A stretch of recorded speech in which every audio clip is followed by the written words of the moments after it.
इस चैनल पर सबसे पहले सबों का स्वागत है और साथ में मैं और पूरे चैनल में जितने भी श्रोता जो भी जुड़े हुए हैं उनके तरफ से भी आपका स्वागत है रंजीत भैया। जी नमस्कार, सबको बहुत बहुत धन्यवाद।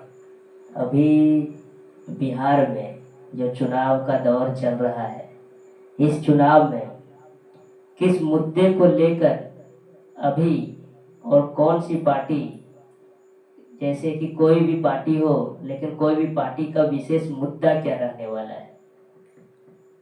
देखिए, अभी सबसे आगे बिहार में जनसुराज पार्टी चल रही है। अभी तक जब तक हम लोकतांत्रिक व्यवस्था में जब से मेरा योगदान, मेरा अधिकार मिला है 18 वर्ष होने के बाद से, उस समय से अभी तक जितने भी राजनीति करने वाले लोग हैं, सिर्फ अपने परिवार के बच्चे के लिए ही राजनीति किया है। जिम्मेदारी पूरे बिहार का उठाया, लेकिन राजनीतिक सिर्फ अपने परिवार के लिए किया।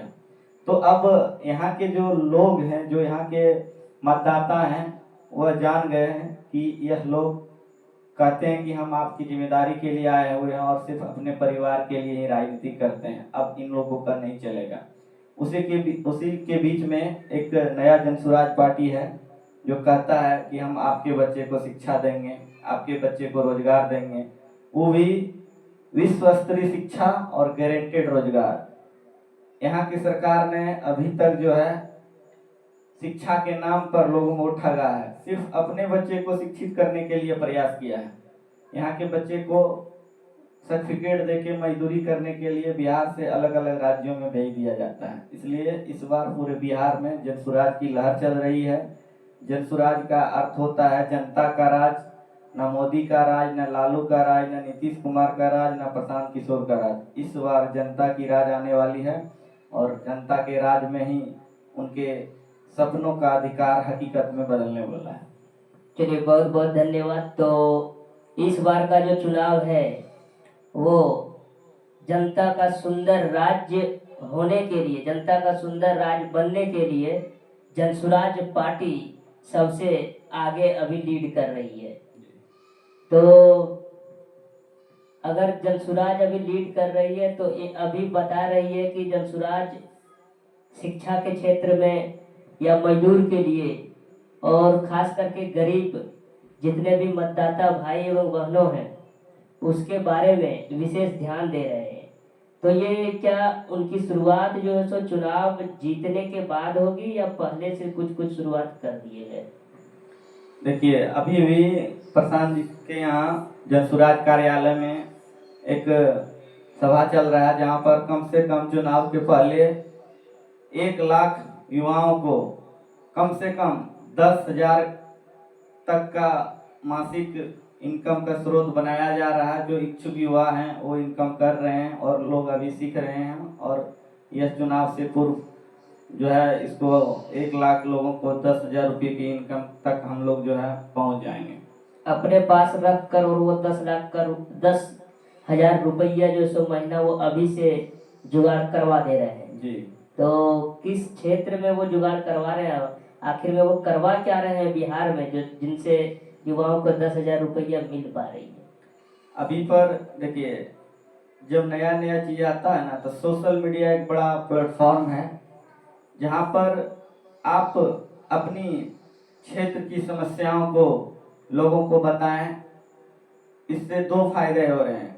अभी तक लोग जो है सिर्फ जहाँ भी समस्या वहीं के लोग जानते थे और उसको ठीक करने के लिए पदाधिकारी सरकार तक सूचनाएं नहीं जा पाता था।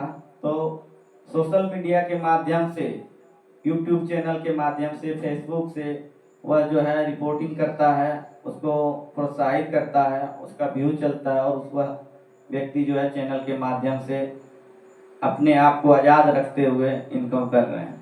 अच्छा, और जो हमारे राज्य के जो बच्चे हैं जिन्हें शिक्षा की ज़रूरत है, तो यदि युवाओं के लिए तो वो करने के लिए चल पड़े, आगे बढ़ चढ़े, लेकिन हमारे जो बच्चे हैं, बिहार के जो बच्चे हैं, उनके लिए कुछ खास ध्यान देने की ज़रूरत है। सभी पार्टियां जो सो जीतने के बाद करती है या हम लोग के साथ खुशी की बात है कि जनसुराज जो है सो पहले से अपना काम कर रही है। ना ही वो अभी मुख्यमंत्री हमारे प्रशांत किशोर सर जी और ना ही उनकी पार्टी जो है सो अभी कोई भी सीट जो है सो चुनाव में अभी जीते हुए हैं, लेकिन वो अभी से बिहार के लिए, बिहार को आगे बढ़ाने के लिए, हमारे युवाओं को रोजगार के लिए सबसे पहले वो कदम बढ़ा दिए हैं। अब क्या हमारे बच्चे जहाँ से शिक्षा की जरूरत है, बिहार जो है सो अभी शिक्षा के मामले में पूरे भारत में सबसे नीचे से प्रथम स्थान रखता है और कहा जाए तो सबसे अंतिम स्थान पूरे भारत में है।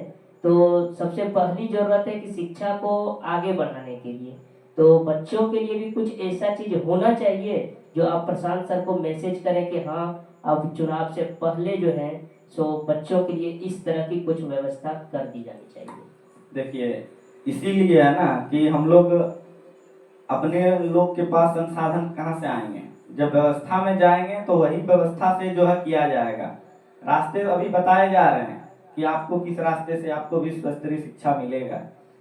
प्रधान जी कहते हैं कि जब जनसुराज की सरकार, आपकी सरकार, जनता की राज, जब जनता का राज बन जाएगी तो सबसे पहले सभी बच्चे को अंग्रेजी प्राइवेट स्कूल में पढ़ाने का अवसर मिल रहा है, जहां पर उनके बच्चे की फीस सरकार वहन करेगी। और जब सरकारी व्यवस्था सुधरेगा तो फिर उसको दोनों को एडजस्ट करके जोड़ दिया जाएगा। लेकिन विश्व स्तरीय शिक्षा देने के लिए आगे हम लोग के पास प्लेटफॉर्म है। हर ब्लॉक में 2-4 करके प्रत्येक साल जो है विश्व स्तरीय स्कूल बनाया जाएगा।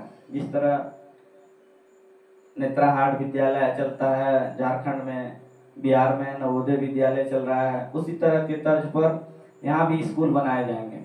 अभी क्या है कि नेता और अफसर सिर्फ अपने बच्चे को पढ़ाने के लिए हर अनुमंडल में या फिर राजधानी में 2-4 स्कूल खोल के रखे हुए हैं ताकि सिर्फ उसके बच्चे को ही शिक्षा मिले। तो हम कहना चाहते हैं आखिर ऐसा क्यों? जो गरीब परिवार के लोग हैं उनके टैक्स के पैसे से आप सरकार चलाते हैं, तो फिर उनके बच्चे के लिए शिक्षा व्यवस्था क्यों नहीं करते हैं? अब जनता जान चुकी है, अब उन लोग को बख्शा नहीं जाएगा किसी भी हाल में नहीं। और जनसुराज की जब सरकार बनेगी तो यहाँ के बच्चे को विश्व स्तरीय शिक्षा मिलेगा। जब विश्व स्तरीय शिक्षा मिलेगा तो आने वाले समय में हम लोग भी गर्व से कहेंगे कि हम बिहारी हैं। चलिए, तो इसी के साथ आज प्रोग्राम को यहीं पर समाप्त करते हैं। जय बिहार, जय जय बिहार। जय बिहार, जय जय बिहार। थैंक यू, धन्यवाद।